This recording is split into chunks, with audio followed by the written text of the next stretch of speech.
लड़के से गलती से अमीर औरत पर दही गिर गया। दूसरी तरफ वाला इतना डर गया कि लगभग गिर ही पड़ा।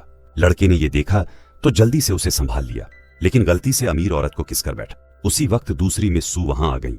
उन्होंने गलत समझ लिया कि लड़का उनकी बहन का फायदा उठा रहा है, इसलिए वो उसे सबक सिखाने चल। लेकिन जैसे ही आगे बढ़ी खुद ही फिसल कर गिर पड़ी, और वो भी एक बार उस लड़के के संपर्क में आ गई। जानबूझकर किया था ना तुमने, दूसरी मिस सू गुस्सा करती। उससे पहले ही अमीर औरत अचानक बेहोश हो। लड़के ने हालात की गंभीरता समझी और तुरंत दोनों के ब्रोच निकाल दिए। फिर एक्यूपॉइंट्स पर लगाकर उस औरत की नसों को खोलने लगा।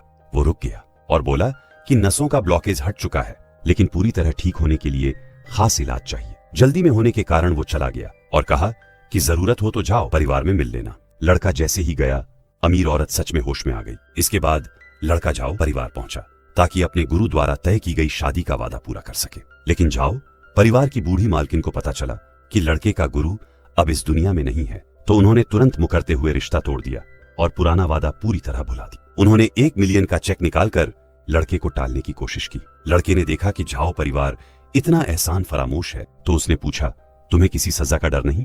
इतना कहते ही आसमान में तेज गरज हुई, लेकिन झाओ परिवार ने इसे महज संयोग समझा। उन्होंने कहा, अच्छे लोग भी बुरों को नहीं समझा सकते।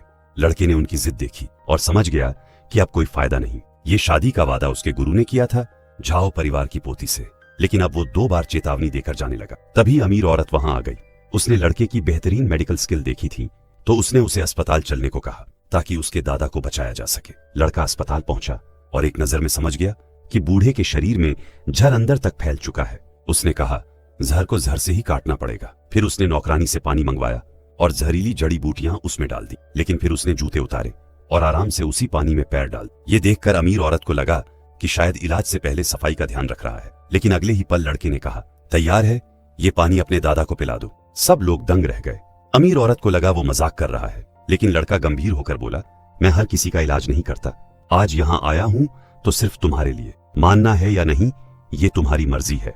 अमीर औरत ने अपने दादा की हालत देखी और आखिरी उम्मीद के तौर पर इस इलाज को आजमाने का फैसला किया। दीदी, अगर दादा को कुछ हुआ तो तुम भी जिम्मेदार होगी। तुम पागल हो गई हो क्या?